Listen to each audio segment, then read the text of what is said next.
첫 번째 세션을 시작하도록 하겠습니다. 이번 세션은 삶의 질 지표에 처음 시작할 때부터 함께 해주셨고, 그리고 지금까지도 계속 삶의 질을 같이 고민하고 또 함께 해주시는 한국 삶의 질 학회 학회장이신 연세대학교 한준 교수님이 진행해 주시겠습니다. 한준 교수님을 큰 박수로 맞이하겠습니다.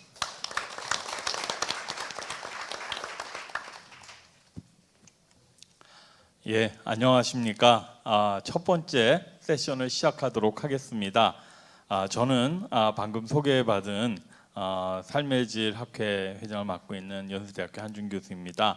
이번 세션은 국민 삶의 질 지표와 지역의 삶의 질 측정 결과를 한번 살펴보고, 정책 단위에서 삶의 질 측정 결과들을 어떻게 적용할 수 있는지 그 구체적 사례들을 중심으로 살펴보면서 삶의 질의 측정 결과를 정책적으로 활용할 수 있는 방안에 대한 시사점을 함께 논의하는 그런 시간을 가져보도록 하겠습니다. 먼저 이번 세션의 발표와 토론을 맡으신 선생님들을 잠깐 소개해 드리겠습니다. 통계개발원의 심수진 사무관님 참여하셨습니다. 예, 공주대학교의 홍성효 교수님 참석하셨습니다. 다음으로 한국재정정보원의 김선옥 부연구원님 오셨습니다. 이어서 오늘 토론을 해주실 분들을 소개해 드리도록 하겠습니다. 사회보장위원회 송준원 사무국장님 오셨습니다. 예, 통계개발은 오래 계셨고요. 동남지방통계청에 계시는 이희길 과장님 오셨습니다. 예, 마지막으로 저희 그 삶의 질과 행복에 관해서 굉장히 많은 다양한 활동을 해오신 국민총행복정책연구소의 이재경 연구실장님 오셨습니다. 예, 오늘 현장에 참석하지는 못하셨지만 백석대학교의 유성열 교수님과 한국재정정보원의 장윤정 부연구위원님께서도 이번 세션을 위해 함께 수고해 주셨습니다. 이제 본격적인 발표와 토론을 진행하기에 앞서 잠시 안내 말씀을 드리면요, 많은 분들께서 현장에 계시기도 하고 또 온라인에는 더 많은 분들이 와 계십니다. 많은 질문이나 의견이 있으시리라고 생각이 되는데 그것은 함께 토론 시간에 나누도록 하겠습니다. 현장에 지금 계신 청중 여러분들은 직접 발언을 하셔서 질문을 하시면 되겠고, 온라인으로 참여하시는 분들께서는 유튜브 채팅창을 통해서 질문을 남겨주시면 제가 대신 읽어서 질문을 드리도록 하겠습니다. 많이 참여해 주시면 감사하겠습니다. 이제 본격적인 발표를 듣도록 하겠는데요. 첫 번째 발표는 통계개발원 심수진 사무관님과 남상민 주무관님께서 국민 삶의 질 지표 측정과 활용이라는 제목으로 발표를 해주시겠습니다. 무대로 모시도록 하겠습니다.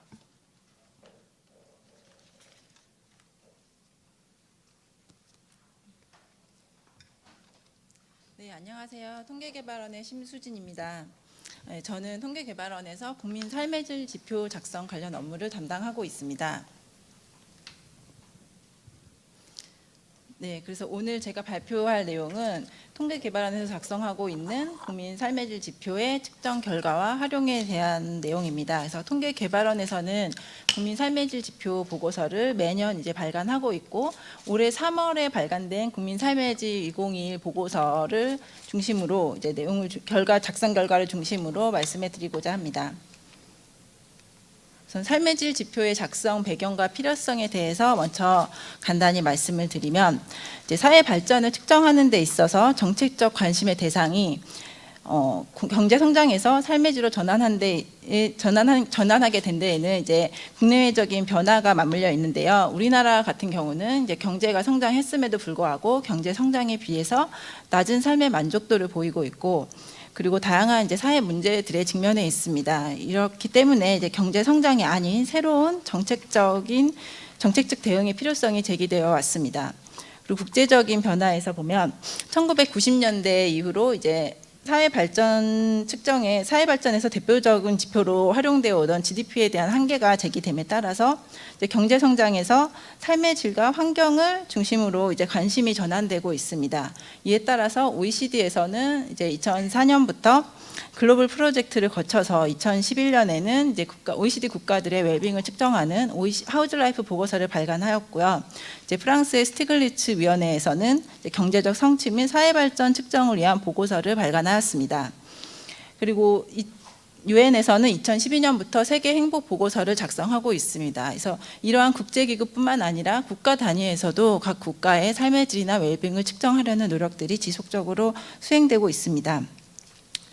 이러한 국내외적인 변화와 함께 웰빙과 사회 발전 측정의 필요성이 좀 부각됨에 따라서 통계개발원에서는 2011년부터 삶의 질 지표 작성 관련 연구를 수행해 왔습니다. 그래서 삶의 질 지표 작성의 추진 경과와 측정 방법에 대해서 간단히 말씀을 드리겠습니다. 삶의 질 지표는 2011년부터 처음 시작해 왔고요. 그래서 외부와의 공동 연구를 통해 처음에 삶의 질 지표 측정에 대한 프레임워크를 개발하였습니다. 그리고 2012년과 13년들을 거치면서 신규 지표를 개발하였고 이제 외부 전문가들의 자문을 거쳐서 이제 최종 지표 체계를 확정하였습니다. 그리고 2014년부터는 온라인을 통해 지표 서비스를 실시하고 있고 19년부터는 매년 지표 보고서를 발간하고 있습니다. 그래서 지표 작성된 이후에는 2015년부터는 매년 이제 삶의 질 측정 포럼을 개최하고 있고요. 이제 연구 결과에 저희가 확산하고 공유하기 위한 목적으로 개최하고 있고 올해는 이제 8회째 되는 포럼을 개최하고 있습니다. 그리고 2019년부터는 좀 더 지표의 이제 활용도 제고를 위해서 지표를 전체적인 지표뿐 아니라 지표를 인구 집단별로 지역별로 세분화하려고 하는 작성 노력을 하고 있습니다. 삶의 질 지표의 측정 프레임워크에 대해서 간단히 말씀드리면 크게 개인, 사회적 관계, 환경의 3개의 차원으로 이제 구성이 되어 있고 각 차원별 측정 목표에 따라서 11개의 영역으로 구성되어 있습니다. 프레임워크에 따라서 구성된 지표는 이제 11개 영역의 71개 지표이고요. 이제 영역별로 이제 편차는 있지만 주관적 웰빙을 제외하면 모든 영역에서 다 객관 지표와 주관 지표를 포함하고 있고 지표별로 이제 옆에 있는 플러스 마이너스 기호들은 이제 지표가 삶의 질에 미치는 방향성을 나타내고 있습니다.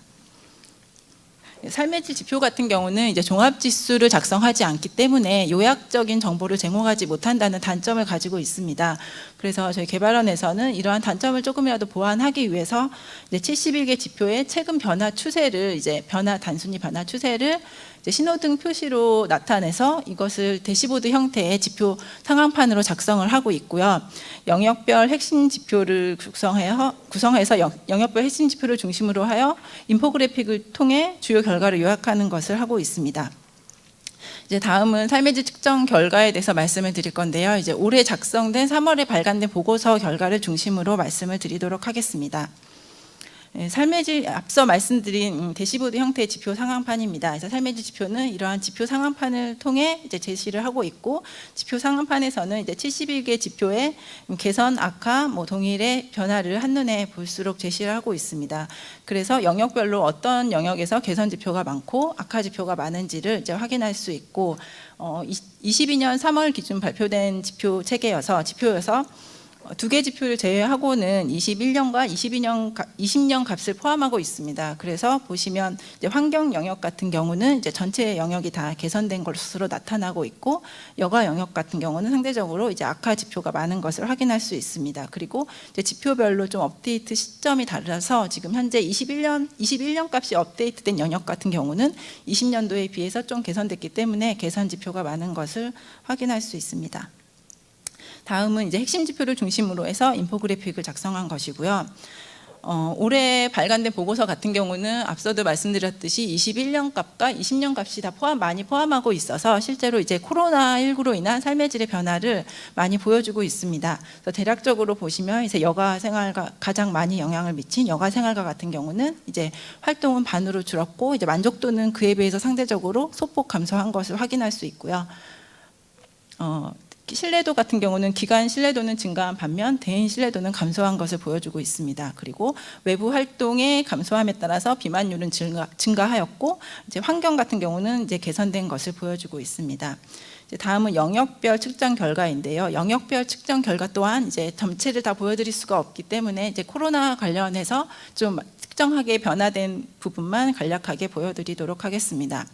사회단체 참여율 같은 경우는 이제 가족 공동체 영역에서 사회단체 참여율에서는 19년에 비해서 20년에 이제 단체 참여율이 낮아진 것을 볼 수 있습니다. 그래서 기존 추세가 별로 변화가 크지 않았던 거에 비해서 20년도에 이제 낮아진 걸 확인할 수 있고 21년도에 아주 소폭 증가하긴 하였지만 이제 기존의 수치를 회복하지는 못하였습니다. 그래서 그리고 연령대별로 보면 좀 특이한 점은 19세에서 29세의 경우는 이제 20년을 지나면서 21년에 다시 참여율이 확 증가한 데 비해서 다른 연령대에서는 전혀 이제 20년보다 오히려 낮아지거나 21년에 또는 20년과 거의 비슷한 수치를 보이는 것을 확인할 수 있습니다. 지금 책자에서는 잘 안 보이실 텐데요. 밑에 있는 파란색 선이 19세에서 29세의 참여율을 보여주고 있습니다.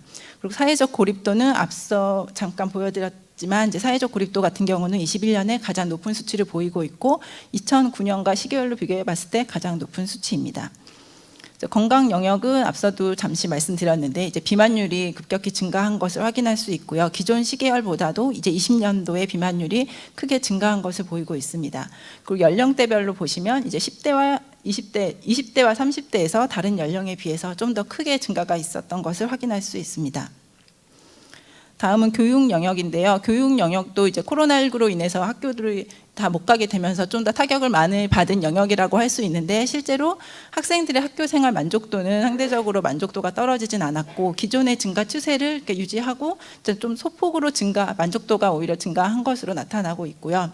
반면에 대학 졸업자의 취업률은 20년에 전년 대비 약 2%포인트 정도 감소해서 지난 10년간 나타냈던 취업률보다 가장 낮은 수치를 보여주고 있습니다.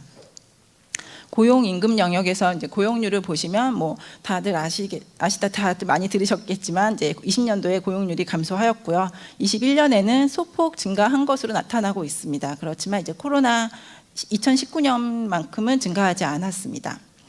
그리고 소득 소비 자산 영역에서는 1인당 실질 국민 총소득을 보시면 이제 실질 국민 총소득 같은 경우는 19년도에도 소폭 감소하였는데 20년도까지 이제 감소한 것으로 나타나고 있고요. 반면에 가구 순자산 같은 경우는 20년도에는 이제 전체적인 기존 추세를 유지를 하고 있었는데 21년도에는 좀 크게 증가한 것으로 나타났습니다.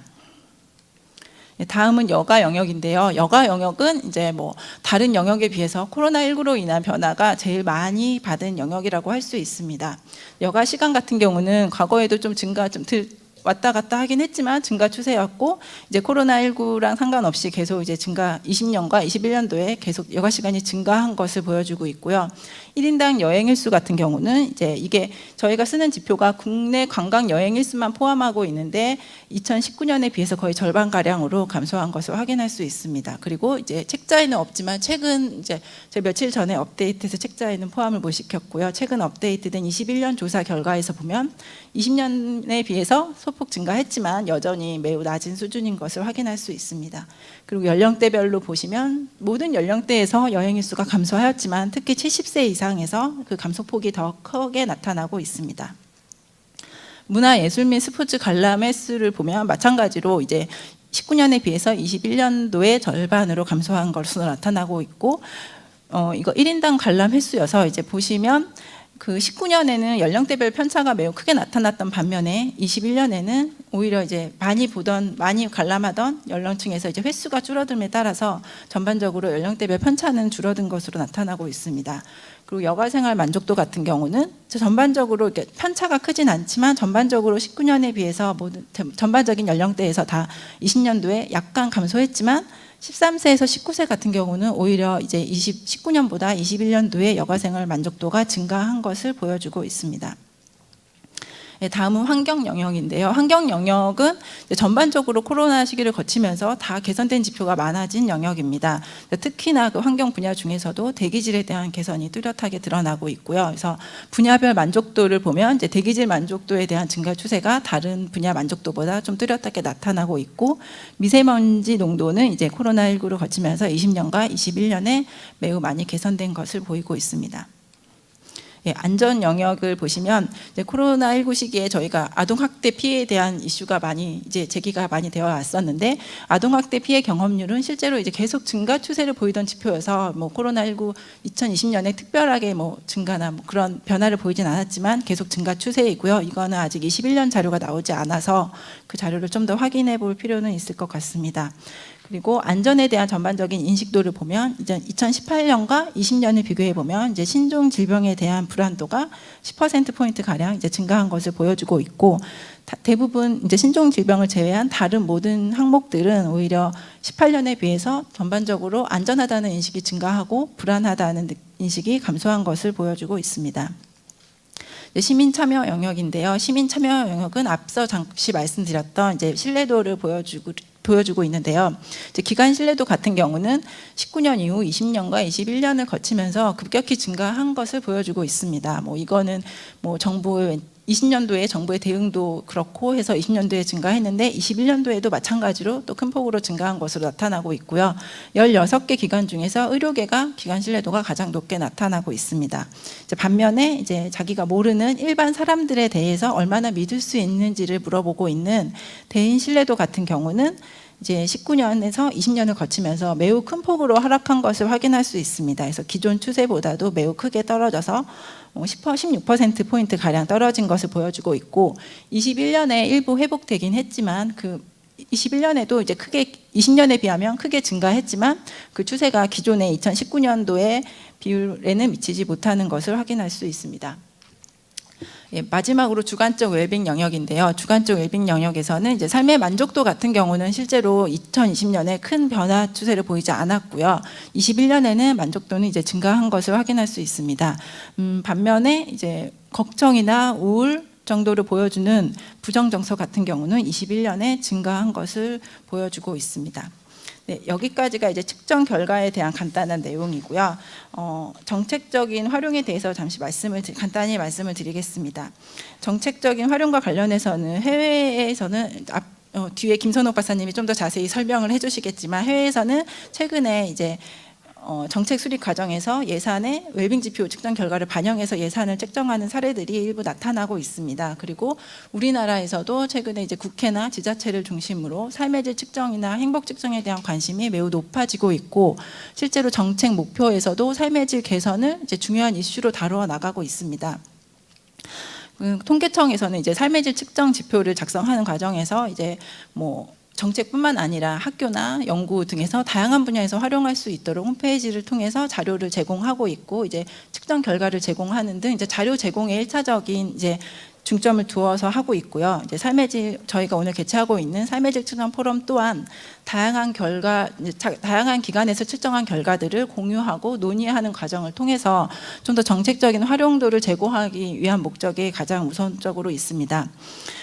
그럼에도 불구하고 이제 삶의 질 지표가 정책적으로 매우 관심을 많이 받는 분야이긴 하지만, 실제로 작성 과정에 있어서 이게 정책이랑 연계해서 저희가 지표를 개발한 것이 아니기 때문에 실제로 정책에서 구체적으로 활용되는 데 있어서는 좀 어려움이 있고 실제로 한계가 있는 것 같습니다. 그래서 저희가 좀 더 정책적인 활용도 제고를 위해서 2019년부터는 이제 인구 집단별로 이제 지역별로 세분화해서 작성하는 방안에 대해서 이제 기반을 마련하고 있습니다. 그래서 인구 집단별 세분화 같은 경우는 저희가 우선 아동과 청년, 노년층을 대상으로 해서 이들 집단의 삶의 질을 측정하는 데 있어서 필요한 가장 중요한 프레임워크는 어떻게 되고 어떻게 지표 체계를 구성할 수 있는지에 대해서 연구를 현재 순차적으로 진행 중에 있고요.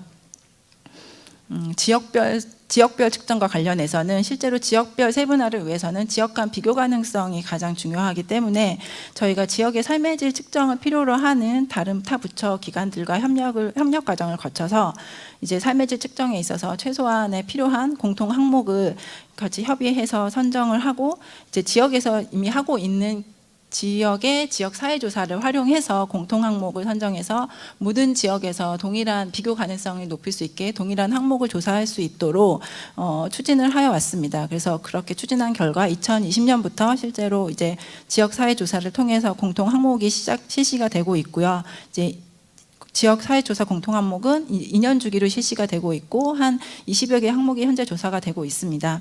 그래서 영역별로 보시면 다음과 같은 항목이 조사가 되고 있고요.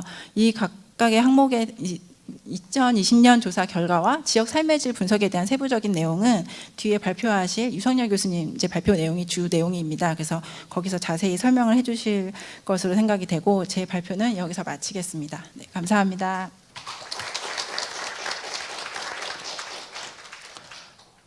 예, 심수진 사무관님 발표 감사합니다. 국민 삶의 질 지표가 이제 여러 해 측정이 되어 왔는데 그 11개 영역에 걸친 측정 결과를 올 3월에 발간한 보고서 내용을 중심으로 해서 상세하게 잘 설명을 해주셨습니다. 다음 발표는 첫 번째 발표에서 말씀하신 대로 지역사회 조사 공통 항목을 통한 지역 삶의 질 분석입니다. 말씀해 주신 그 지역사회 조사 공통 항목이라고 하는 것을 중심으로 해서 각 지역에서의 삶의 질을 나눠서 분석해 주신 내용인데 백석대학교에 계신 유성열 교수님께서 발표를 해 주시겠고요. 오늘 현장에 오시지 못해서 영상으로 발표를 보시고 듣도록 하겠습니다. 예, 부탁드리겠습니다. 안녕하십니까. 지역사회조사 공통 항목을 통한 지역 삶의 질 분석 발표를 맡은 백석대 유성열입니다. 먼저 제가 참석해서 발표를 해야 되는 게 뭐 당연한 건데 피치 못할 사정에서 참석을 못하고 이렇게 동영상으로 대신하게 된 점 사과 말씀드리며 많은 양해 부탁드리겠습니다. 오늘 발표는 보시는 바와 같이 이런 순서로 진행하도록 하겠습니다. 먼저 연구 배경 및 작성 방법에 대한 내용입니다. 2013년에 통계청의 통계개발원을 중심으로 해서 지역사회 지표 매뉴얼을 작성을 하고 보급을 시작하였습니다. 당시 지역사회 지표, 지역사회조사에 대한 표준화 필요성에 대한 그 지적이 있었고, 그걸 바탕으로 해서 이제 지역사회 지표 매뉴얼을 작성을 하고 보급을 하면서 지역사회 지표를 표준화하는 방안을 마련을 하고 이제 이를 바탕으로 해서 지역사회 지표 작성이 활성화되는 그런 시기를 맞이했습니다. 그러면서 지속적으로 통계교육원과 또 통계청, 통계개발원을 중심으로 해서 그리고 각 지자체가 서로 협업을 해서 지역사회 지표 항목을 개선을 하고 매뉴얼을 개편을 하는 등 지역사회 지표의 그 활성화를 위한 노력을 계속해 왔습니다. 그러다 이제 그 최근 들어서 중앙부처였던 활용 수요가 증가하게 되고 이 지역사회 지표에 대한 그리고 이제 지역 간 비교 필요성이 제기되기 시작을 하면서 조금 더 비교가 가능한 그런 지표를 만들 필요가 있다라고 하는 것에 대한 그 요구가 나타났습니다. 그래서 이를 바탕으로 해서 2020년에 지역 사회조사가 지금 현재 지역별로 진행이 되고 있는데 그 중에서 이제 공통 항목을 좀 만들어서 그래서 같이 이제 그 비교를 할 수 있게 했으면 좋겠다라고 해서 행안부, 그다음에 균형발전위원회, 통계청 그리고 지자체 협업을 통해서 신규 지역사회조사의 공통 항목으로 약 한 21개 정도를 포함할 수 있게 그렇게 항목을 개편을 했습니다. 그래서 그때 20년부터 시작해서 20년과 작년 21년에 20년에는 12개 항목, 21년에는 11개 항목 이렇게 해서 전체 21개 항목에 대한 사회조사가 진행되어 왔습니다. 그래서 오늘 발표에서는 2020년 지역사회조사로 조사된 11개 공통 항목에 대해서 229개 시군구 이제 참여를 대상으로 해서 공통 항목별 평균 분석을 통한 시군구 그 상황을 좀 비교해 보고요. 그리고 이제 지역별 특성 지표의 그 부분을 같이 좀 검토를 해보고 특히 이제 그 다층 분석을 통해서 그 지역 삶의 질에 영향을 미치는 그런 요인들에 대한 탐색적인 분석을 시도하였습니다. 그래서 그와 관련한 내용을 발표해 드리도록 하겠습니다. 먼저 공통 항목에 대한 조사 결과입니다. 2021년 그 11개 항목으로 기관 신뢰, 여기 20 짝수년이니까요. 2020년 11개 항목에 대해서 기관 신뢰 선을 제외한 나머지 부분은 이제 공통으로 조사를 했습니다. 그리고 기관 신뢰에 대한 부분은 이제 그 지자체별로 선택할 수 있게 했고요. 그 10개 항목에 대한 조사를 했고 그 10개 항목에 대해서 이제 그 공통 항목으로 만들어 조사를 했고 그 조사 항목은 이제 보시는 바와 같이 여기 표에 나와 있는 바와 같고요. 그리고 실제 이제 그 각 그 척도 구성이라든지 하는 내용은 이런 방식으로 해서 그 지역사회 조사에 넣어서 같이 조사를 했습니다. 그래서 그 결과를 살펴보면 먼저 그 지역사회 이제 지역별로 사회조사를 통해서 이제 공통 항목을 조사하게 되는데 보시는 바와 같이 여러 지자체들이 각기 다른 표본 규모를 바탕으로 해서 조사를 실시했습니다. 근데 이제 보시는 것처럼 표본 추출 방법이라든지 그다음에 조사 기간 그리고 조사 방법, 조사 주체가 각 그 지자체별로 약간씩 차이를 보이고 있습니다.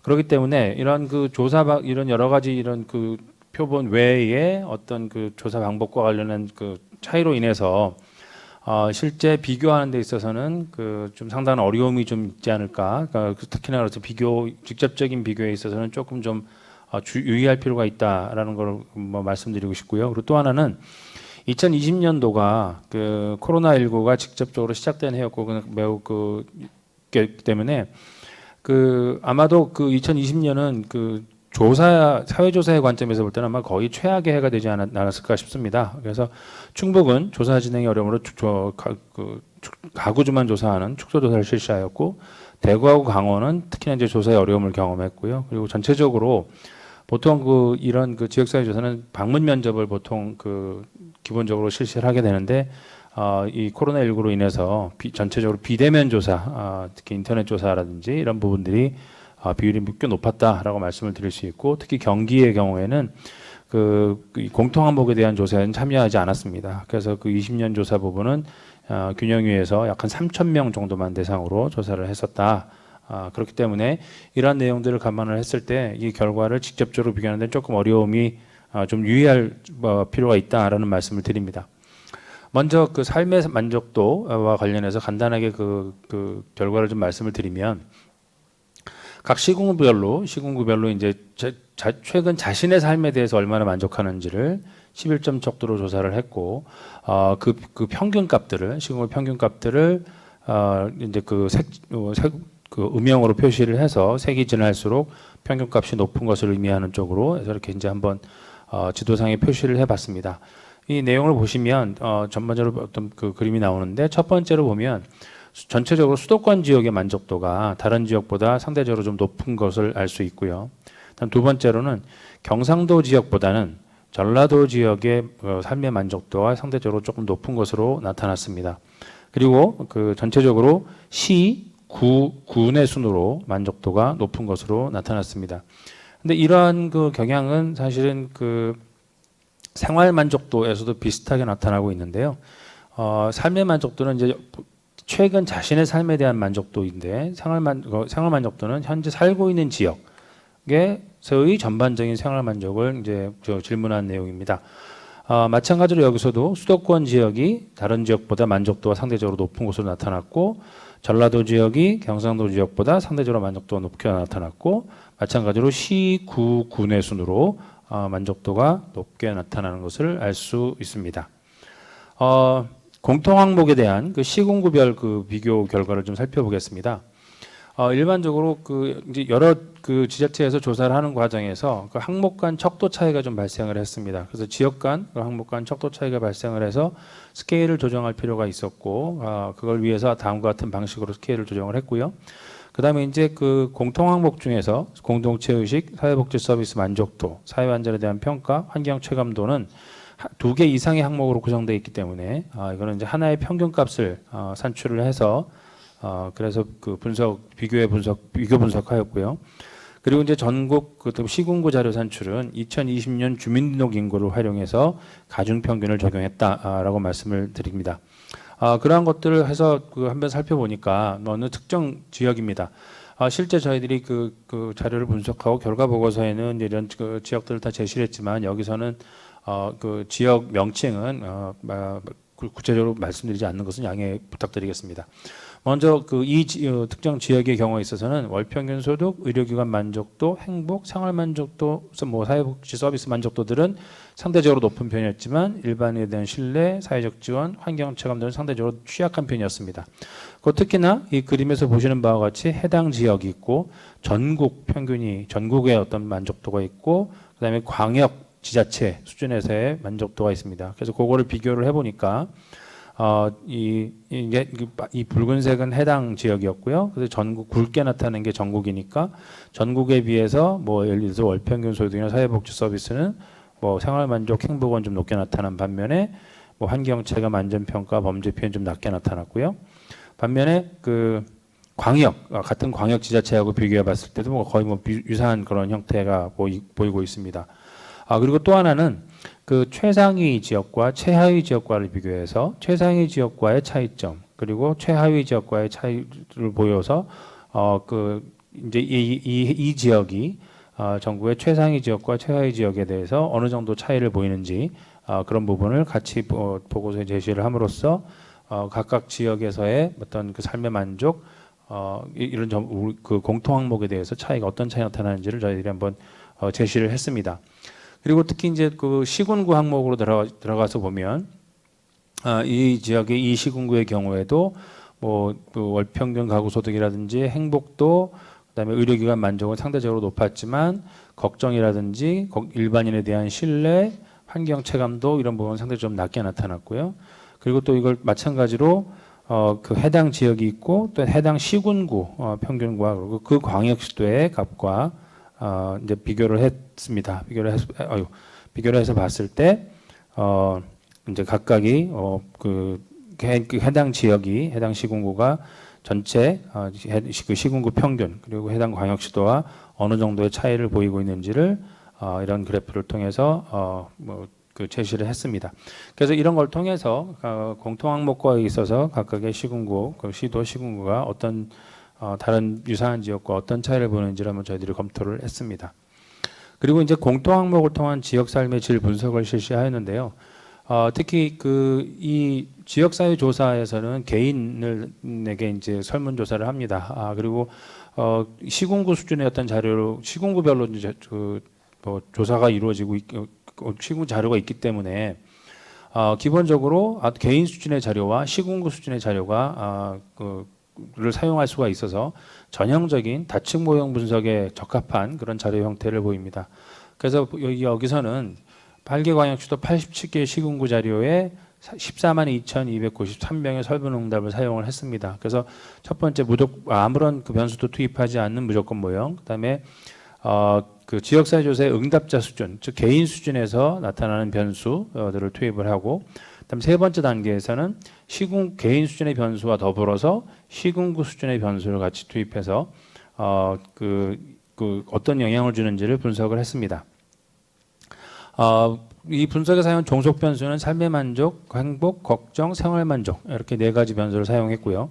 독립 변수는 연령부터 시작해서 뭐 혼인 상태 쭉 가서 환경 체감도 여기까지는 그 각각의 사회 조사에서 개인들이 응답한 그 개인의 응답값을 넣었고요. 그다음에 월소득의 지역 평균값과 지역 인구, 이 월소득의 지역 평균값은 해당 지역의 이 월평균 소득의 평균값입니다.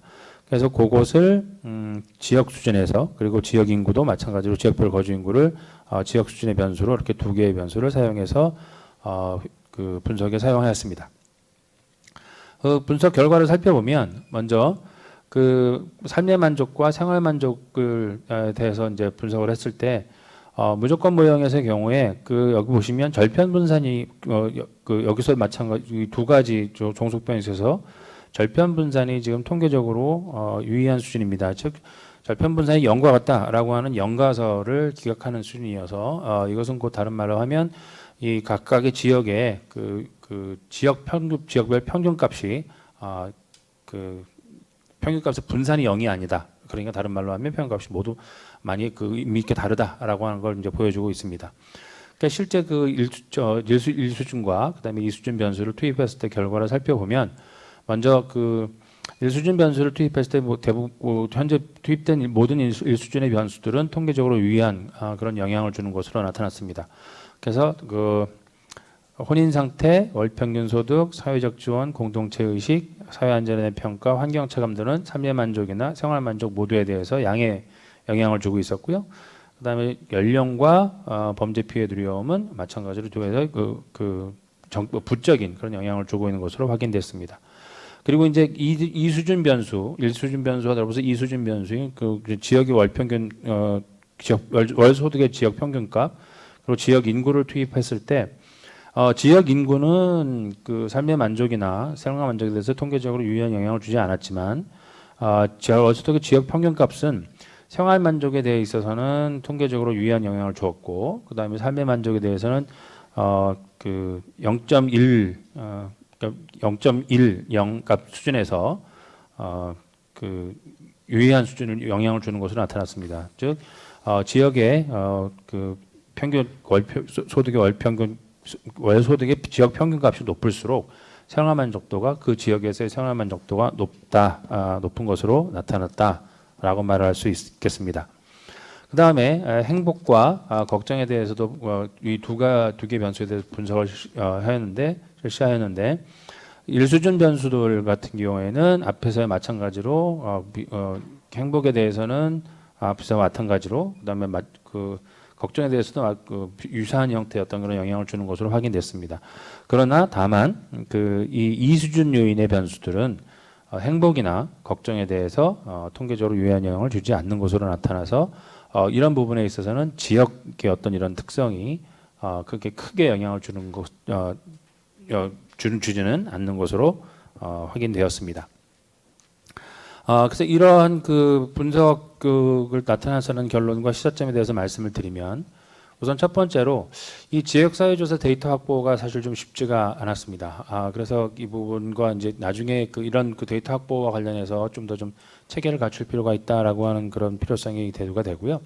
근데 공통 항목에 대한 첫 번째 조사였기 때문에 그리고 특히 이제 2020년은 코로나 상황으로 인해서 조사 환경이 매우 어려웠기 때문에 자료 비교를 통해서 뭔가 그 확정적인 이야기를 하는 데는 상당한 한계가 있다라고 말씀을 드릴 수 있을 것 같고 그리고 이제 협업을 통해서 여러 관련 기관들 협업을 통해서 지역사회조사 공통 항목을 선정하고 조사 지침을 활용하긴 했지만 그럼에도 불구하고 여러 가지 차이가 있는 항목은 좀 존재했다. 그래서 앞으로 근데 이제 영역별로 2년 주기로 조사를 하기 때문에 모든 영역에서 통합된 그런 분석은 좀 어려웠다라는 것들이 이제 한계점으로 얘기할 수 있을 것 같습니다.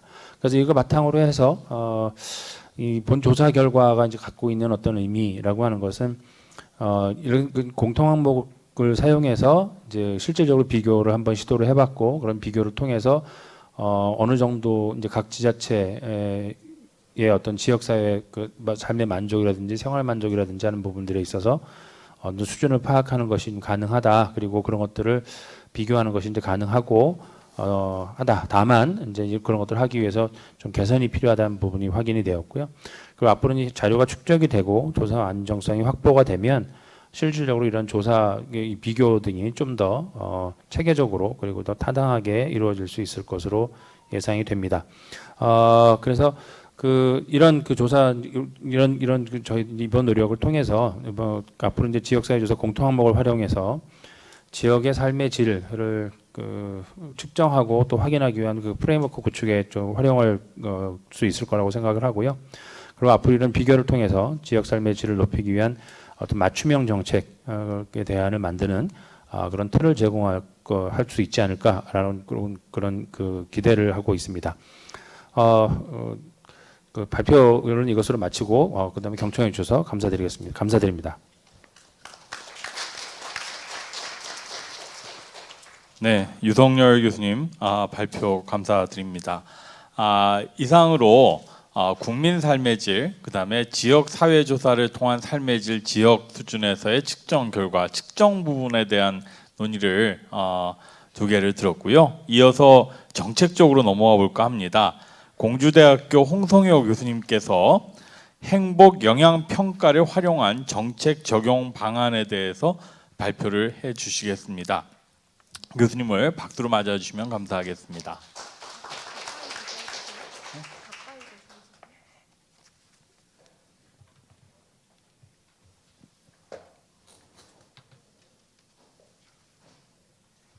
안녕하십니까. 공주대학교 홍성효입니다. 그 행복 영향평가를 활용한 그 정책 적용 방안이라는 주제고요.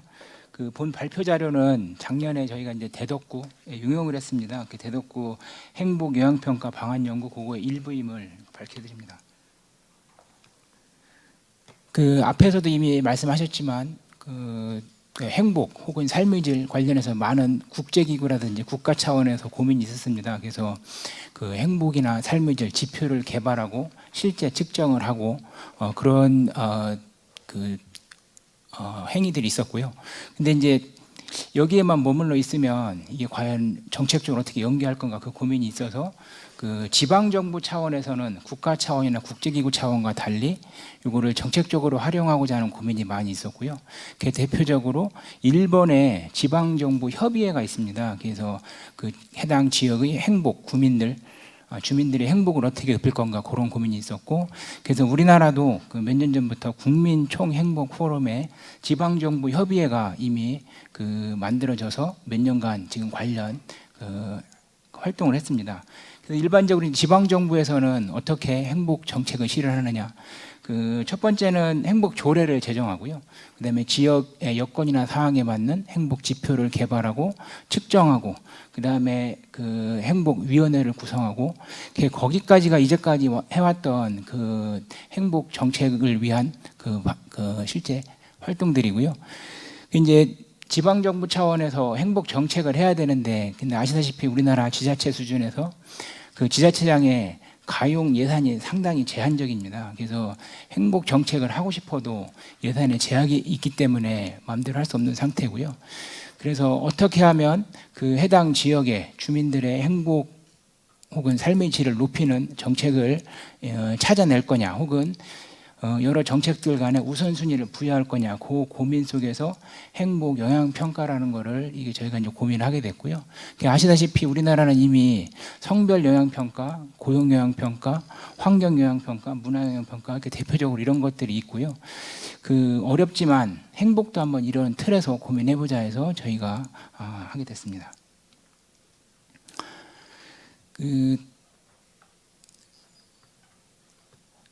행복 영향 평가는 사실은 저희가 이제 처음 한 게 아니고요.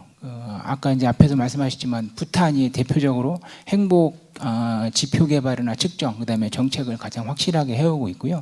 그래서 이것과 연관돼서 부탄에서는 그 팔러시 스크리닝 툴이라는 그 일종의 정책 심사 도구제를 운영하고 있습니다. 그래서 이거는 사전적으로 국가의 모든 정책이나 프로젝트를 실행하기 전에 그 정책이나 프로젝트가 국민의 행복에 어떻게 영향을 미칠 것이냐, 이거를 평가를 해서 그 심사 틀 평가 결과가 그 기준을 충족시키는 경우에 한해서만 그 정책이 추진됩니다. 그래서 상당히 그 강력하게 행복 정책을 추진하고 있고요. 요 제도에서 아주 간략히 좀 설명을 드리면, 요 스크리닝 심사 도구는 이게 이제 부탄이 잘 아시겠지만 장관급 혹은 장관급보다 위인 것 같아요. 행복 국민총 행복 측정 위원회가 있고요. 그 위원회에서 주로 주관을 합니다. 그래서 그 해당 정책을 제안한 부처가 있고, 그 다음에 이 행복 측정 위원회가 있고, 두 기관에서 각각 심사위원들을 선정을 합니다. 그래서 15인 내외의 심사위원들을 구성해서 그 행복 심사 도구, 요 평가 지표 틀에 맞춰서 전문가들이 심사를 하게 됩니다. 그래서 요 근데 심사 지표는 부탄이 국민 총 행복 지표가 있습니다. GNH 인덱스가 있고, 그 인덱스하고 상당히 밀접한데 그 행복 지표하고 완전히 일치하지는 않습니다. 그래서 정책 같은 경우는 상당히 고정돼 있어서 23개 지표로 지금 평가를 하고 있고요. 그 다음에 프로젝트나 어떤 사업들은 그 사업의 영역이나 대상에 대해서 조금씩 달리 지표들이 구성되어 있는데, 그래서 그 이제 채점은 개별 문항에 대해서 4점으로 점수를 매깁니다. 그래서 1점은 그러니까 어떤 정책이 소득 분배 형평성 관점에서 이게 부정적인 영향이다 그러면 1점, 그 효과가 명확하지 않다 그러면 2점, 그다음에 중립이다 3점, 그다음에 긍정적이다 그러면 4점, 이렇게 해서 4점 스케일로 그 평가를 하게 돼 있고요. 그래서 요 3개 항목에 대해서 4점 척도고, 그래서 이 정책이 통과가 되려면 평균 3점, 중립을 나타내는 3점 이상이 돼야 됩니다. 실제로 그 부탄에서 WTO를 가입할 거냐 말 거냐, 그게 이제 평가에 올라왔고요.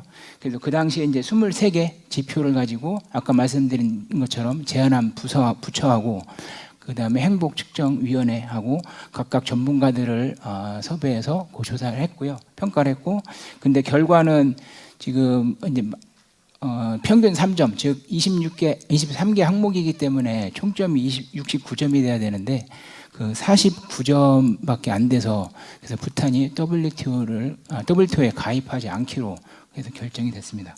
이처럼 부탄은 상당히 강력하게 행복 영향평가 혹은 이런 정책을 시행하고 있고요. 그래서 아까 이제 첫 번째 발표에서 봤지만 예산 관련해서 이제 이탈리아나 여러 나라에서 실제로 정책 관련돼서 하고 있습니다. 제가 드릴 말씀은 방안은, 그러니까 저희가 이제 2가지 과제할 당시에 2가지를 제안했었고요. 그래서 1안, 2안인데 1안은 의사 기반 결정하는 거고 2안은 증거 기반 결정입니다. 그래서 사실은 1안은 제가 한 게 아니고요, 2안을 제가 주로 만들었고, 그래서 1안은 간단하게만 소개해드리고요, 2안 주로 중심으로 말씀드리겠습니다.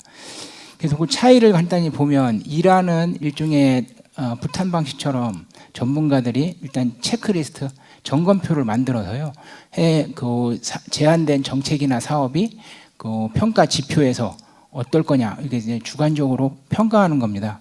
그래서 점검표를 미리 만들고 그다음에 그 지역의 행복 지표를 활용해서 할 수 있고요. 반면에 이제 증거 기반은 행복도 조사 결과가 돼 있으면 그 결과를 활용할 수 있다는 점에 차이가 있습니다. 그다음에 1안은 의사 기반이기 때문에 일단은 그 사업이나 정책을 제안한 담당 부서 공무원이 할 수도 있지만 전문가의 표를 좀 이용해서 할 수도 있고요. 반면에 이제 2안은 사실은 굳이 전문가가 하지 않아도 됩니다. 이게 이제 정량적으로 될 수 있기 때문에 행복도 조사만 됐으면, 그래서 그런 차이가 조금 있고요. 그다음에 1안 같은 경우는 그 사업을 혹은 정책을 시행하기 전 혹은 중간 과정, 사후 다 할 수 있는데 2안은 제 생각에는 사전적으로 하는 게 보다 바람직하지 않나 하는 생각이 좀 듭니다. 그래서 그런 차이가 조금 있고요. 요게 그 행복정책 체크리스트 점검표의 예시입니다. 그래서 보시다시피 사전, 그다음에 중간 과정, 그다음에 사후평가 이렇게 구분해 볼 수 있고요. 그 사전평가는 항목으로는 그 사업이 혹은 정책이 행복지표 얼마나 관련성이 있느냐, 그다음에 행복도 조사 결과를 반영하고 있느냐, 그다음에 계획의 적절성 및 목표 부합성, 그다음에 시민 행복 증진하는데 가능하냐, 이러한 그 4가지 항목으로 지금 검토할 수 있고요. 그다음에 중간 과정의 평가는 이게 시민 참여가 얼마나 이루어졌느냐, 이루어질 거냐, 이런 것으로 평가할 수 있고, 마지막 사후 평가는 목표 달성도, 그다음에 정책 완료 여부, 뭐 이런 것들을 가지고 평가를 할 수 있을 거라고 생각됩니다. 그래서 실제 점검표는 이처럼 만들어질 수 있을 것 같고요. 그래서 항목, 문항, 그러니까 그 기준들이 있고, 그다음에 이제 그러니까 평가하는 사람에 의해서 공무원 담당자가 하는지, 부서장이 하는지, 행복 전담 부서가 하는지, 행복위원회가 하는지, 이렇게 해서 요거를 이제 어떻게 최종 결정할 건지는 그 해당 지자체에 달려 있고요. 그래서 이런 식으로 구성이 될 수 있습니다. 그 2안은 그 증거 기반 방법이고요. 근데 이제 우리가 그 행복은 아시다시피 상당히 다차원적입니다. 그다음에 집단적이기 때문에 개인의 행복이 아닌 공동체 관점에서 행복의 가치를 평가하는 게 상당히 중요합니다. 그래서 공동체 구성원 간 행복 격차가 클수록 우리가 이제 그 사회는 불행하다라는 그 대가정 하에서 뭐 지방 정부나 혹은 소셜 플래너 입장에서는 그 공리주의가 아닌 그 평등주의의 그 원칙에 입각해서 요 평가를 하는 게 보다 적합하다는 생각이 들고요. 그래서 지자체의 일종의 후생함수를 우리가 정의를 해보면 그 지자체 구성원들, 개별 주민들의 개인의 행복을 단순히 더한 총량을 극대화하기보다는 그 지역 사회 내에 상대적으로 행복하지 않은 취약계층, 행복 취약계층의 행복도를 높이는 얼마나 높일 수 있느냐, 그게 그 사업의 행복에 대한 영향을 평가하는 기준이 되는 측면에서 일단 가치관은 조금 저는 평등주의가 보다 바람직한 생각이 들고요. 그래서 이제 보다 포괄적인 취약계층의 중심으로 그 행복 영향 평가를 설계할 수 있다고 생각합니다. 그래서 방법을 좀 설명드리면 일단 맨 처음에 해야 될 일은 어떠한 계층, 어떤 속성을 지닌 주민이 행복 취약계층에 해당할 거냐, 이게 판정을 우리가 해야 되고요. 그 판정하기 위해서는 부득이 이게 이제 일종의 회귀 분석을 좀 해야 될 것 같습니다. 그래서 종속 변수는 개인 아이의 행복 점수 혹은 그 행복한 사람 여부를 나타내는 변수가 될 수 있을 것 같고요. 그 다음에 설명 변수는 그 속성을 나타내는 속성 변수, 즉 만약에 이제 우리가 연령, 성, 그 다음에 뭐 장애 여부, 가구 소득, 그 다음에 주거 형태, 그 다음에 일자 그 취업 여부, 취업 종사상 지위, 이런 것들을 우리가 그 속성을 넣어서 어떠한 속성을 지닌 개인이 상대적으로 그 지역에서 덜 행복하냐, 요거를 찾아내서 행복 취약계층으로 정의하고 그 해당 정책이나 사업이 이러한 그 지역 내에 그 행복 취약계층을 보다 우선시한다면 그 사업은 추진되는 게 맞고, 그렇지 않다면 그거는 뭐 후순위로 밀리든 추진되지 말아야 되든 그러한 의사결정을 할 수 있을 것 같습니다. 그래서 그 회기식 베타값의 추정치가 통계적으로 유의하고, 그 다음에 이제 당연히 0보다 작아야 되겠죠. 그래서 그러한 집단을 찾아내는 게 필요하고요.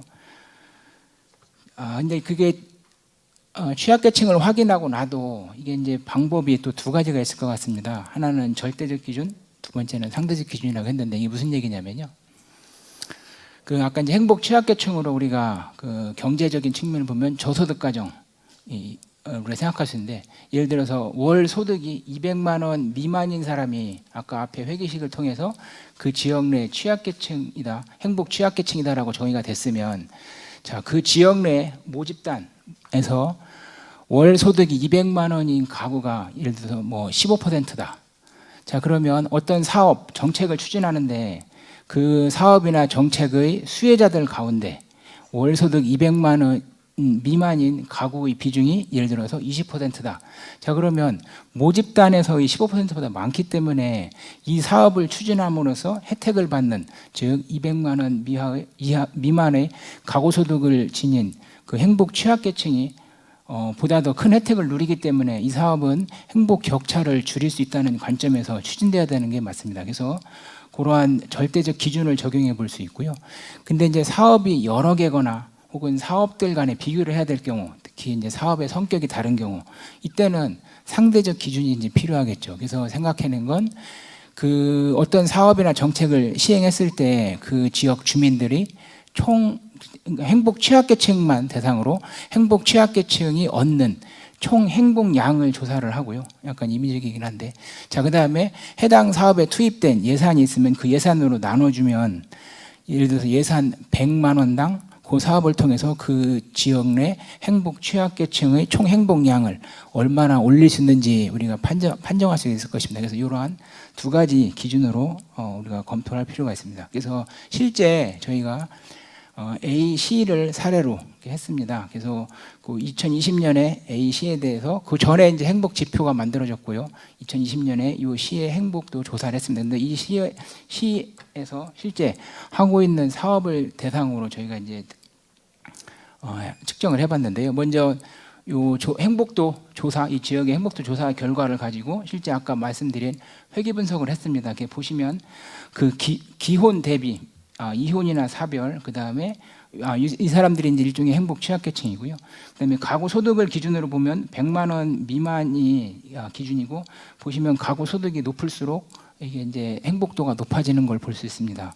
물론 이제 600만 원에서 700만 원 여기 이제 차이가 없어지는데, 하여튼 그렇고, 그 다음에 이제 학력이 낮을수록 행복도가 낮고, 그 다음에 자가 대비 월세 전세 사는 사람들이 취약하고, 그다음에 여성이 좀 취약한 걸로 나왔고요. 그다음에 아까 이제 결과하고는 다릅니다. 여기는 이 지역이 아마 서양을 닮아갔는지 이게 이제 우리나라는 아시아는 이제 고령일수록 행복도가 낮은데 여기에서는 저희 결과는 3, 40대가 그러니까 행복도가 낮은 걸로 나왔고요. 그다음에 고용에 있어서는 직업이 없는 상태가 취약한 계층 나타났습니다. 그래서 보시면 그 일반적으로 우리가 생각하는 그 약간 취약계층의 행복 취약계층도 일반적으로 부합합니다. 근데 약간 연령대 같은 경우는 좀 다르고요. 근데 저희가 말씀드렸듯이 작년에 과제할 때 여러 지자체를 같이 했습니다. 근데 이제 실제 조사했고 분석해봤는데 상당히 달라서 이게 그렇다고 모든 지역에 다 일률적인 건 아니고요. 지역마다 조금 특성이 반영될 수 있다라는 장점이 조금 있습니다. 그래서 첫 번째 절대적 기준을 보면 이제 영역을 4가지로 구분했고요. 이 지역에서는 고등학교 졸업 이하가 취약계층입니다. 그래서 이 지역의 고졸 이하의 비중은 인구 비중은 58%인데요. 그래서 아까 이 지역에서 농촌 지역 노인 기초연금 사업 요거를 하게 되면 그 수혜자 가운데 고졸 이하가 97% 정도가 예상이 됩니다. 그렇기 때문에 이 사업은 이 기준에 의하면 하는 게 적절하고요. 그다음에 이제 혼인 상태 주택 쭉 해서 봤는데 그 혼인 상태나 주택, 그다음에 고용 형태는 이게 이제 사전적이기 때문에 저희가 예상되는 수혜자들의 그 혼인 상태나 주택 점유 형태, 고용 형태를 알 수가 없기 때문에 그거는 저희가 판단이 불가능하고요. 나머지에 대해서는 저희가 했습니다. 그래서 보면 8가지 기준이 있고 그 중에 4가지를 그 지역의 행복 격차를 줄일 수 있기 때문에 이 정책은 절대적 기준에 타당하다라고 이제 결론을 내렸고요. 그다음에 상대적 기준을 보면 사업 2가지가 있습니다. 아까 이제 노인 연금 기초 사업 그게 있고 그다음에 이 지역에 일종의 교량을 건설하는 200억의 사업이 있는데 대신에 이제 그 노인 기초 사업은 수혜자가 14,853명이고요. 교량을 지으면 이건 이제 저희가 가설적으로 만든 겁니다. 한 3만 명 정도 수혜를 한다고 저희가 가정을 했고요. 그래서 앞에서 추정한 그 취약계층 개수들을 갖다 놓고 추정 개수값이 있고 일종의 이게 가중치입니다. 그다음에 해당 그 취약계층의 사업을 통한 비중이 있고 그다음에 사업 수혜 전체 수혜자 있고 그래서 그 추정 개수하고 비중하고 그다음에 사업에 따른 전체 수혜자 수를 곱하면 그 특정 계층의 총 행복량이 나타납니다. 그래서 이것들을 다 더하면 되고요. 그래서 사업 1 같은 경우는 총 행복량이 뭐 단위가 없습니다만은 23만. 근데 이제 사업 2는 28만. 근데 사업 1은 예산이 지금 90억 사업이고요. 사업 2는 200억 사업이기 때문에 예산 동일하게 10,000원당 행복량을 비교해 보면 사업 1이 사업 2에 비해서 거의 2배 조금 안 되는 게 훨씬 크기 때문에 상대적 기준에서 사업 1이 사업 2보다는 우선돼야 된다. 그런 결론을 저희가 제시할 수 있습니다. 그래서 이러한 증거 기반 행복 영향 평가가 이제 장점도 있고 한계도 있는데요. 장점은 이게 이제 아까 이란 혹은 부탄 방식을 취하면 전문가가 누구냐에 따라서 혹은 전문가의 그날 기분에 따라서 이 평가 결과 주관적이기 때문에 결과가 그때그때 달라질 수 있습니다. 근데 이거는 증거 기반 하게 되면 이건 어떻게 조작을 하거나 혹은 그때그때 다른 결과가 나타나지 않기 때문에 그런 장점이 있고요. 대신에 한계는 이게 어떻게 보면 좀 치명적일 수 있는데 아까 이제 상대적 기준 할 때 이란하고 이란 사업은 노인분들한테 연금 주는 거예요. 기초연금 그 해에만. 그러면 이분들이 받고 다음에는 안 받으면 또 이제 행복하지 않잖아요. 근데 이제 교량을 지으면 교량은 적어도 우리가 이제 경제적 타당성 평가할 때 최소 30년 평가하거든요. 편익을. 이거는 효과가 지속되기 때문에 그러면 지금 제가 쓴 방법은 한 시점만 했기 때문에 이것까지 고려해야 되는데 그거에 대한 한계가 조금 있고요. 아직까지 이거는 뭐 제 역량 부족으로 해결하지 못한 겁니다. 그래서 요 어떤 그 행복 요양 평가를 도입하려면 대신에 또 이제 전제 조건도 지표가 개발돼 있어야 되고요. 그 지역 여건에 맞는 그다음에 측정도 돼 있어야 되고 그다음에 지역 속성별 구성원 분포도 파악돼야 되고 그다음에 그 속성의 다양한 구분이 가능해야 되기 때문에 현실적으로 어려움이 많긴 하지만 저희가 이제 보다 더 그 증거 기반 혹은 통계를 이용한 그 평가를 한다는 의미에서 이것도 고려해 볼 필요가 있지 않나 그런 생각입니다. 이상입니다. 감사합니다. 예, 홍성호 교수님 발표 잘 들었습니다. 오늘의 첫 번째 세션의 마지막 발표가 되겠습니다. 정책 결정 문제에 이어서 재정 문제에 대한 발표입니다. 한국재정정보원 김선옥 연구위원님께서 삶의 질과 재정 사업 간 연계 가능성이라는 제목으로 발표를 해주시겠습니다. 박수로 맞이해 주십시오. 네, 안녕하세요. 한국재정정보원의 김선옥이라고 합니다. 앞서 그 연구자분들께서 발표해 주신 내용은 삶의 질 지표를 어떻게 측정해야 되는지, 그리고 행복과 연결해서 어떤 지표를 설정하고 그것이 어떤 영향을 미치는지에 대한 연구들이 주를 댔다면은, 이제 제가 이번에 소개해 드릴 내용은, 그렇다면 이런 삶의 질 지표가 지금 현재 우리 중앙 정부에서 시행하고 있는 여러 개의 사업, 재정 사업과 과연 매칭이 되는지에 대한 연구입니다. 그럼 매칭이 되어야지 실제로 어떤 분야의 삶의 질이, 재정 투입이 얼마가 되고, 그다음에 향후 몇 년이 지났을 때 삶의 질이 개선되는지의 연구까지 이어질 수 있기 때문에, 그러한 연구를 수행하기 위한 기초 연구라고 생각해 주시면 될 것 같습니다.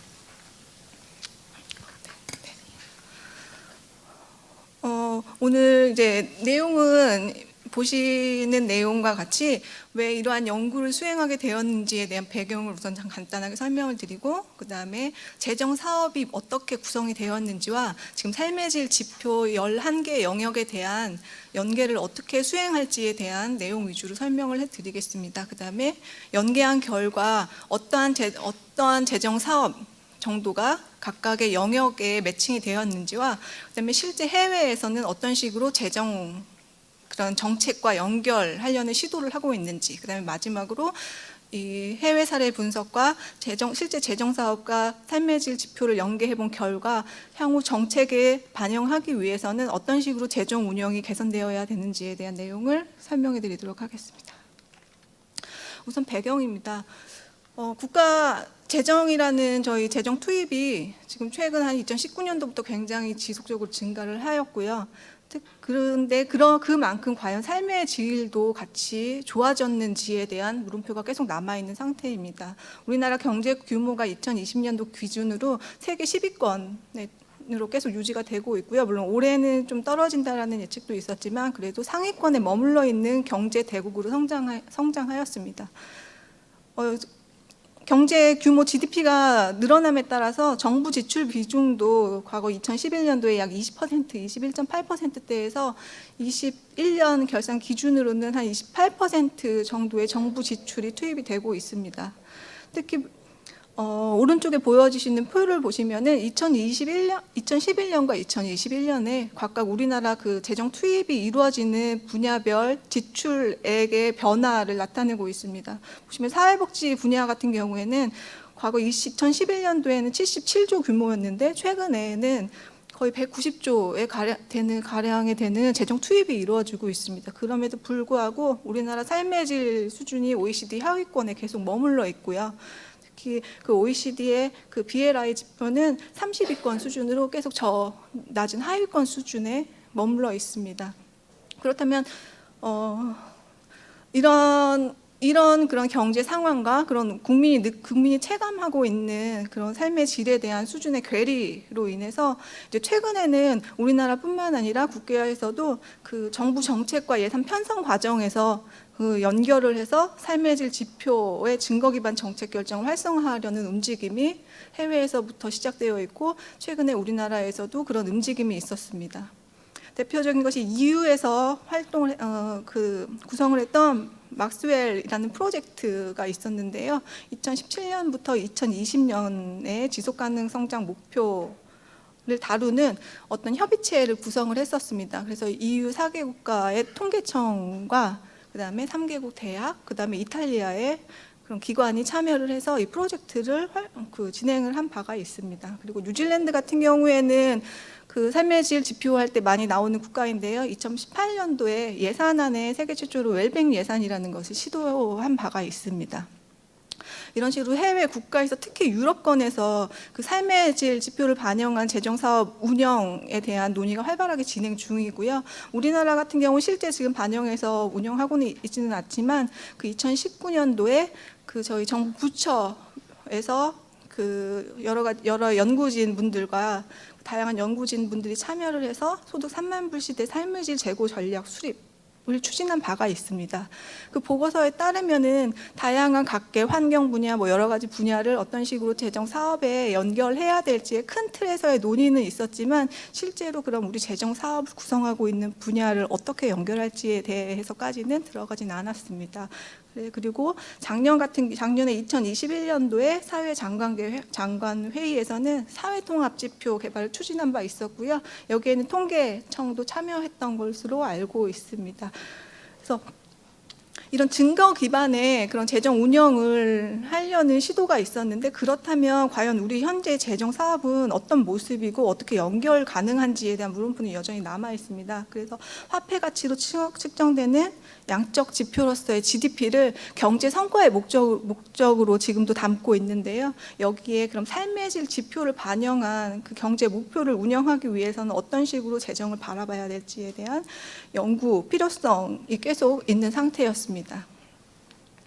이런 배경 하에서 저희 분석은 그 재정 사업과 삶의 질 영역 간 연계를 한번 시도를 해봤습니다. 그러면은 이 중요한 것이 어떤 식으로 삶의 질과 재정 사업을 연결해 볼지에 대한 방법론을 먼저 저희가 구축할 필요가 있었습니다. 그래서 재정 사업의 특징을 반영을 해서 일부 어떤 사업들을 재정 사업, 즉 삶의 질과 매칭을 해야 될지 아니면 삶의 질을 새롭게 우리가 제안을 해야 될지에 대한 논의를 위해서 기초 연구를 이렇게 작업을 했습니다.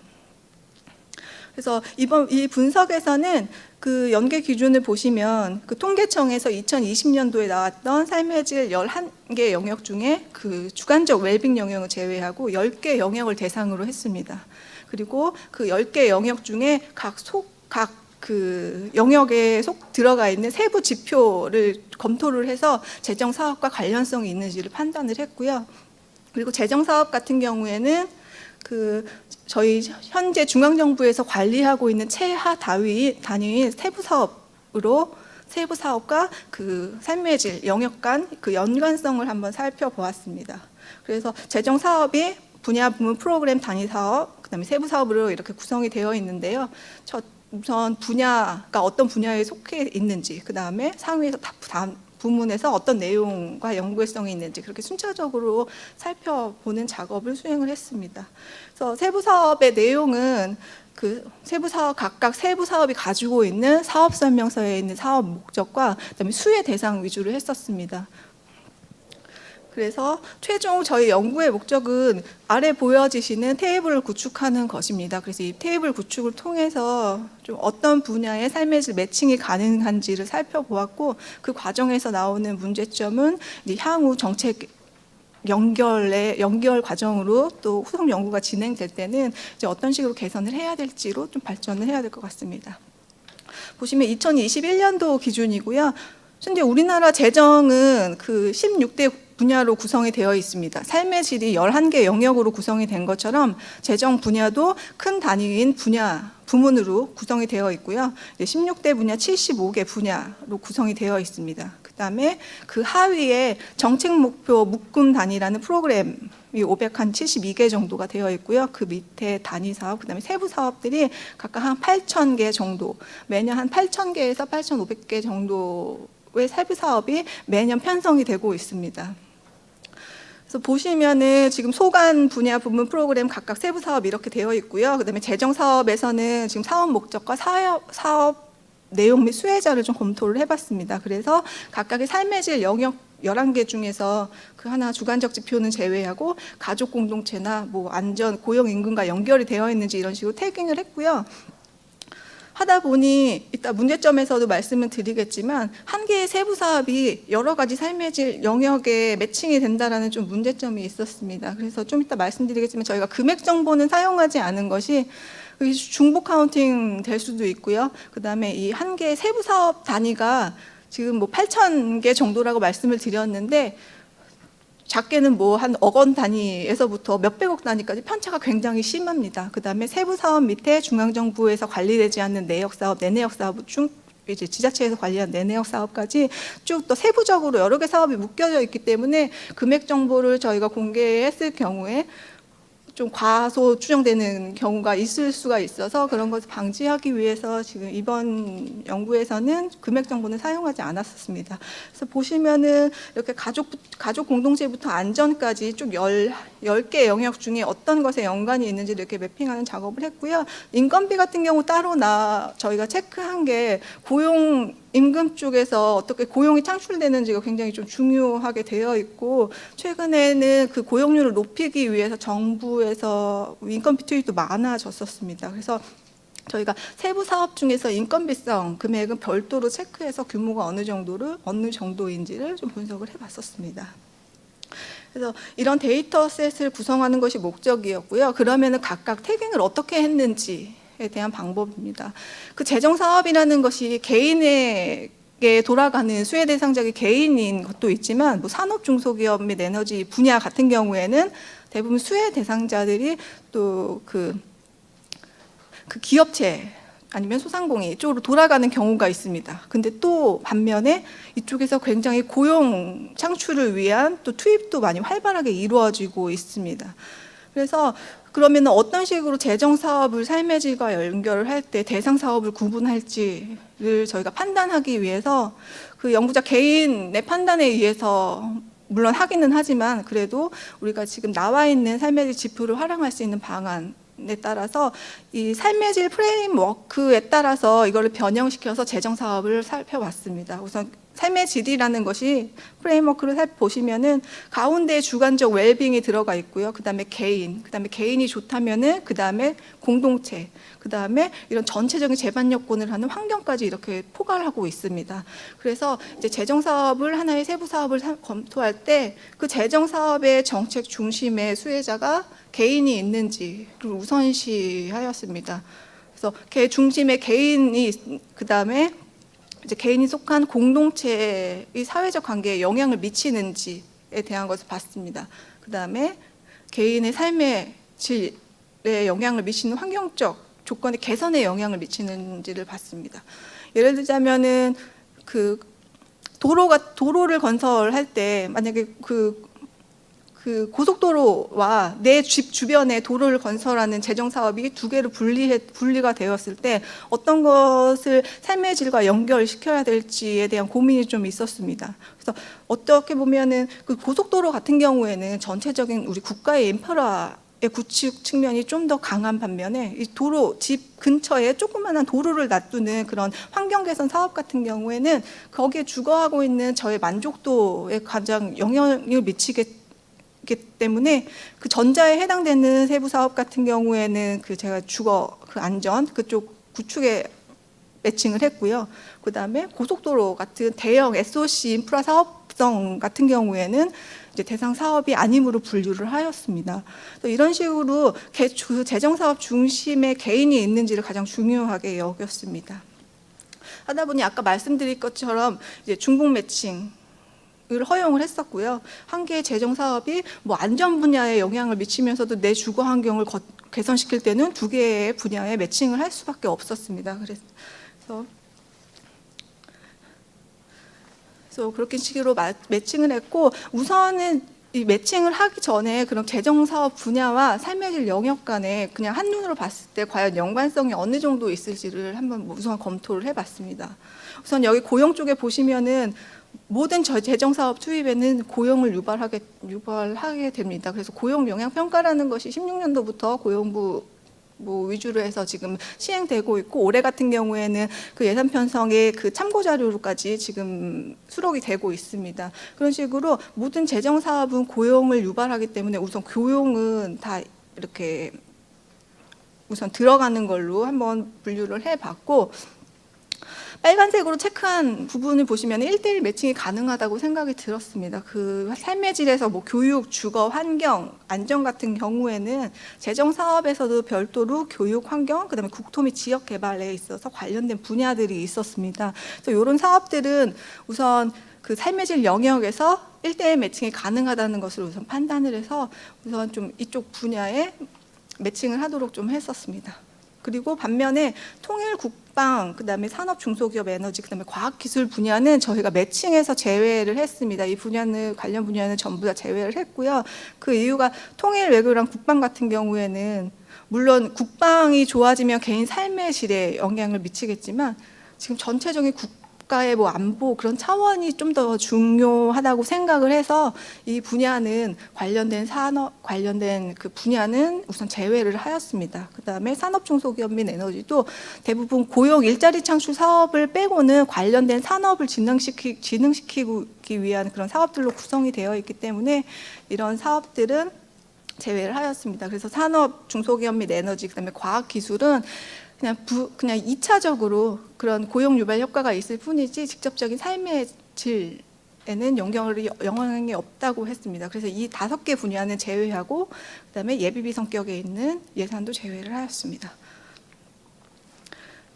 지금까지 말씀드린 이 재정 사업과 매칭한 의사결정 경로를 우선 한번 저희가 설정을 해봤습니다. 이거는 이제 재정 사업의 특징을 담고 있는 것인데요.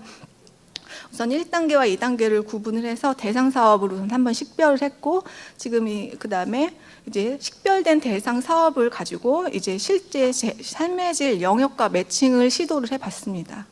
그럼 이제 우선 첫 번째 보시면은 어느 분야에 속하는가를 보면 우선 아까 전에 말씀드렸던 5개 분야에 있는 사업들은 제외를 하였고요.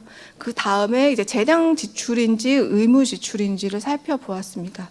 의무 지출 같은 경우에는 법적으로 의무적으로 지출 의무가 있는 사업이기 때문에 뭐 삶의 질을 개선하기 위해서 더 늘린다라는 것이 이제 재량적으로 이제 정책 당국이 그 예산액을 늘리거나 감액하기가 좀 어렵습니다. 그래서 의무 지출 사업은 제외를 했고요. 단 의무 지출 사업 중에서 구성하는 것을 보면 이제 법정 이자 지출 같은 것이나 뭐 지방 교부금으로 내려가는 금액들은 제외를 시켰고요. 근데 그 중에서 보면은 그 복지성 의무 지출이라고 해서 연금이나 뭐 기초 연금 같은 성격들이 지금 금액이 굉장히 늘어나고 있습니다. 이런 것들은 그 소득 소비 자산 영역 쪽에 우선은 매칭을 해놨습니다. 우선 제외하기에는 그 취약계층에 대한 소득 그 분배 개선 효과가 있는 사업들이기 때문에 의무지출성 사업이지만 이런 것들은 그 소득 자산 영역에 우선 매칭을 해 두었고요. 그다음에 이제 재량 사업 중에 그 대상 그 사업 대상이 재정 사업인가를 한번 살펴봤습니다. 그 성격별 이제 재정 사업을 구성하고 있는 성격을 한번 살펴본 건데요. 뭐 인건비나 기본 경비성 같은 경우에는 재정 사업을 운영하는 그 사업 주체들의 뭐 운영비성으로 활용되는 경우가 많기 때문에 이런 사업들은 제외하고 순수 사업비성 사업만 세부 사업만을 골라냈습니다. 그 재정 사업이 세부 사업을 보면은 인건비성은 옆에 인건비라는 딱지가 붙어 있고요. 보통 공무원 인건비나 뭐 기금 인건비인데 그런 사업들은 이 삶의 질 지표를 분류하는 데 있어서 저희가 체크할 필요는 없기 때문에 그런 사업들은 제외했습니다. 그래서 순수 그 사업비성, 주요 사업비성 사업만을 구성을 해서 매칭 대상으로 우선 구분을 하였습니다. 의무지출 사업 같은 경우에는 금액은 정부 재정 지출에서 한 50%를 차지하고 있는데 사업수 기준으로 하면 한 160여 개 정도입니다. 그래서 대부분의 8,000개 사업 중에 대부분이 대상 사업에 들어갔습니다. 그래서 이제 그렇게 대상 사업을 큰 틀에서 대상 사업을 식별한 이후에 그럼 이제 삶의 질에 그럼 그 사업이 어떤 영역과 매칭이 되는지 작업을 수행을 했습니다. 했더니 한 결과 1대1 매칭이 되는지를 한번 보았고요. 그 중에서 뭐 교육, 환경 등 영향에 매칭되는 경우는 해당 분야에 매칭이 됐습니다. 이거는 아까 전에 1대1 매칭이 된다라는 것이었고요. 이 부분은 거의 관련된 지표와 연관이 있기 때문에 넣었고 그 다음에 1대1 그 큰 분야에서 매칭이 되지 않는 것들 같은 경우에는 이제 세부 사업의 그 사업 내용과 수혜 대상을 좀 살펴봤습니다. 그래서 아주 비중이 작은 거는 제외를 했고요. 그 중에서 이제 비중이 높은 사업들, 세부 사업을 구성하고 있는 여러 가지 사업 중에서 관련성이 있는 거는 이제 해당 그 삶의 질 영역에 매칭을 하였습니다. 그래서 이게 매칭 결과입니다. 제가 세부적으로 분야에 어떤 사업들이 매칭되어 있는지는 이 발표 자리에서는 제시는 하지 않고요. 얼마 정도의 숫자가 각각 재정 사업과 삶의 질 영역에 매칭이 되어 있는지를 나타낸 표입니다. 보시면은 이제 교육 분야 같은 경우에 다른 분야에는 매칭이 거의 없고요. 실제 세부 사업도 그 삶의 질의 교육 영역과 매칭이 됩니다.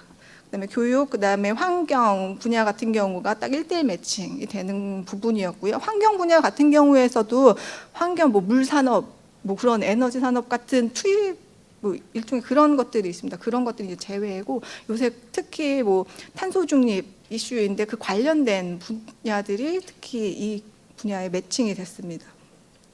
그리고 이제 보시면 다른 것들은 대부분 1대1, 1대2 매칭 정도인데 재정사업 중에 사회복지 분야에 해당되는 것은 그 삶의 질의 여러 영역에 다 넓게 포괄적으로 되어 있습니다. 그래서 하나 시사점이 이제 사회복지 분야, 여기 보건사회연구원 분들이 연구자분들이 많이 나오셨는데 우리 지금 중앙정부의 예산을 구성하는 것도 이 사회복지 분야가 굉장히 많고요. 이 삶의 질을 보는 데 있어서 관련된 사업들이 이 사회복지 분야에 중점적으로 투자되어 있다는 것을 확인할 수가 있었습니다. 그래서 이 검토 결과 이런 식으로 매칭이 되어 있고요. 이제 연결을 하다 보니 이제 문제점들이 발견이 되었습니다. 이제 대분류 단위에서 연결하지 못하는 경우, 그다음에 다중 연결되는 문제가 좀 있었고요. 그다음에 이제 매칭이 모호한 경우들이 굉장히 많이 있습니다. 이제 연구자 개인 주관적인 판단에 의해서 아무리 그 의사결정 트리를 저희가 설정을 했고 한다 하더라도 개인에 따라서 어떤 사업을 이 삶의 질과 연결에 매칭을 할지에 대한 판단에 굉장히 좌지우지한 점이 있는 사업들이 굉장히 많았다는 것이었습니다. 이런 것은 지금 재정 사업에서 여러 가지 인지 예산 제도로 활용하고 있는 그런 사업들도 지금 시행한 이후에 많은 지적을 받고 있는 사항들이기도 합니다. 성인지 예산 사업도 마찬가지고요. 그다음에 고용 영향 평가 같은 경우에도 그 사업이 고용 창출을 유발하는 사업인지 맞는지를 구분하는 데 있어서 지금 그 사업 부처 담당자들은 빼고 싶어 한다던가 여러 가지 문제가 있습니다. 그다음에 타당성 문제가 있는지 또 존재를 하고 있습니다. 그다음에 이제 금액 변수를 사용하지 않았던 게 정부 지출 이 세부 사업에 또 여러 가지 사업들이 구성이 되어 있기 때문에 실제로 그 재정 사업이 그 삶의 질 영역에 100% 다 투입된다라고 이제 할 수가 없기 때문에 금액 변수는 이제 제외를 하였습니다. 그래서 실제 재정 투입 규모를 활용하기는 좀 문제가 있다라는 그 단점이 있었습니다. 지금까지 이제 우리나라 사례, 우리나라 과연 연계가 가능한지를 한번 살펴봤고요. 그러면은 우리나라도 이제 정책에 연결해서 이 자료를 활용하기 위해서 어떤 식으로 이제 살펴봐야 될지에 대한 내용을 해외 정책 사례를 한번 살펴봤습니다. 그래서 보시면은 이제 뉴질랜드, 부탄, 이탈리아 정도가 지금 현재 재정 사업에 재정 사업을 삶의 질을 재정 사업에 많이 반영하려고 노력하고 있는 국가들입니다. 보시면 뉴질랜드와 부탄은 그 사업 예산 배분에 적극적으로 현재 고려를 하고 있고요. 그다음에 이탈리아 같은 경우는 신규 예산 사업을 연계를 하고 있고 스웨덴, 캐나다, 프랑스 같은 경우에는 직접 삶의 질 지표를 연결하지는 않지만 그 예산 순기 1년에 맞춰서 예산안을 제출을 할 때 관련된 삶의 지표 핵심 지표들을 같이 부속 서류로 첨부하도록 이제 되어 있습니다. 그래서 이런 내용들인데 시간이 그렇게 많지 않아서 지금 해외 정책 연계 같은 경우에는 그냥 우선 좀 통과하도록 하겠습니다. 그다음에 연계 가능성입니다. 이제 결론인데요. 저희가 이제 연계 과정이랑 해외 사례를 살펴보다 보니 연계 가능성, 실제 이제 데이터의 연계는 이런 문제가 있었습니다. 아까 말씀드린 바의 문제이고요.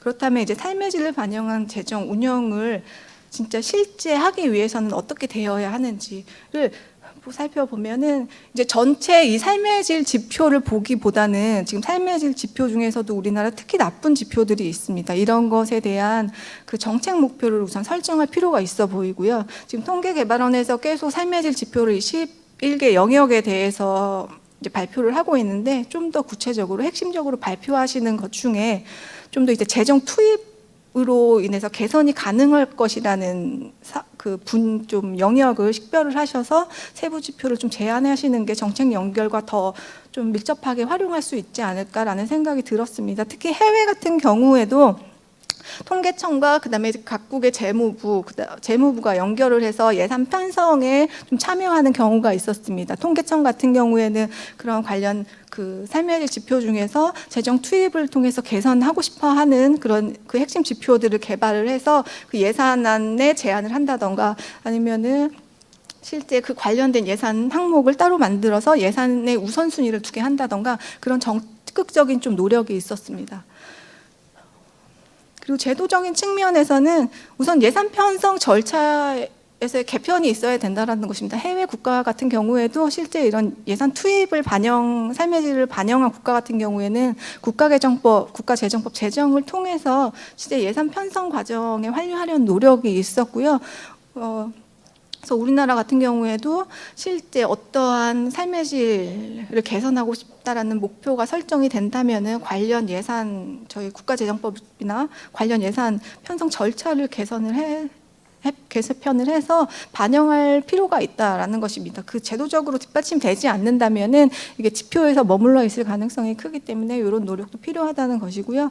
지금 우리나라에 보면 인지예산성 사업들이 굉장히 좀 많이 있습니다. 성인지 예산 사업도 있고요. 또 일자리 사업 외에 또 고용 영향 평가라고 해서 전체 재정 사업에서 고용이 창출되는 유발 효과를 계산하는 또 그런 고용 영향 평가도 있습니다. 그 다음에 올해 작년 말부터 해가지고 그 탄소 관련한 그 이슈가 많이 대두되면서 우리나라 또 온실가스 감축 예결산 작성서가 또 신규로 또 도입이 되었습니다. 그래서 이런 식으로 법령 개편이 필요하고요. 또 하나 말씀드리고 싶은 거는 지금 현재 나와 있는 인지 예산에서 개선하고자 하는 것을 또 삶의 질과 연결을 해서 핵심 지표로 또 뽑아내고 그걸로 관련해서 삶의 질 여기 지표를 좀 모니터링해서 정책에 반영할 수 있는 그 노력이 있으면 좀 좋을 것 같습니다. 그래서 이렇게 각 국가별로 모든 삶의 질 지표를 그렇게 관리하는 것은 아니고요. 이렇게 핵심 지표라고 해서 특히 뭐 예산서에 반영하고 있는 사업들입니다. 그래서 우리나라 같은 경우 작년 그 삶의 질 지표 보고서에 보면 핵심 지표 30개 뽑아놓은 것이 있었습니다. 또 그런 것과 연결해서 우리나라의 인지 예산성 성격 그다음에 그런 것을 좀 도출을 해서 그 이러한 것이 예산 투입과 연결되도록 관리를 한다면은 그 좀 더 이 삶의 질 지표 산출되는 지표들이 정책과 좀 더 정책에 좀 활용될 수 있도록 사용할 수 있을 것 같습니다. 지금까지 들어주셔서 감사합니다. 여기까지 마치겠습니다.